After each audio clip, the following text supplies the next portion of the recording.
Have you ever felt like your dreams were dying? Like the people closest to you became the reason for your pain? Then this story is for you. Joseph was only a young man when God gave him extraordinary dreams. In those dreams, God revealed that he would one day become a great leader. Genesis 37:5 says, Joseph had a dream, and when he told it to his brothers, they hated him all the more. Instead of celebrating God's plan for his life, Joseph's brothers became jealous. They stripped him of his beautiful robe, threw him into a deep pit, and later sold him to traders on their way to Egypt. Genesis 37:23-24. They stripped Joseph of his robe and threw him into the cistern. The cistern was empty. There was no water in it. It looked like Joseph's dream had died, but God was still working. In Egypt, Joseph served faithfully in the house of Potiphar because God was with him. Joseph found favor and was promoted to oversee Potiphar's entire household. Joseph found favor in his eyes and became his attendant. He entrusted to his care everything he owned. Then came another test. Potiphar's wife falsely accused Joseph, and although he was innocent, he was thrown into prison. Even in prison, Joseph remained faithful. Genesis 39-21. But while Joseph was there in the prison, the Lord was with him. He showed him kindness and granted him favor.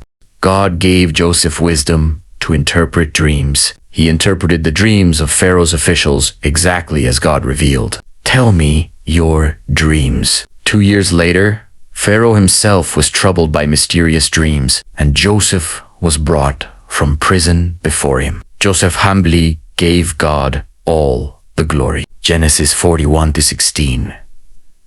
I cannot do it, but God will give Pharaoh the answer he desires. Joseph explained that Egypt would experience 7 years of abundance, followed by 7 years of famine. Pharaoh immediately recognized God's hand upon Joseph. Since God has made all this known to you, you shall be in charge of my palace, and all my people are to submit to your orders.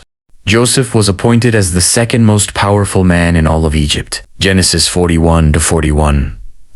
So Pharaoh said to Joseph, I hereby put you in charge of the whole land of Egypt. Years later, the famine spread across many lands, and Joseph's own brothers came to Egypt seeking food. They bowed before him without realizing he was the brother they had rejected. His brothers came and bowed down before him with their faces to the ground.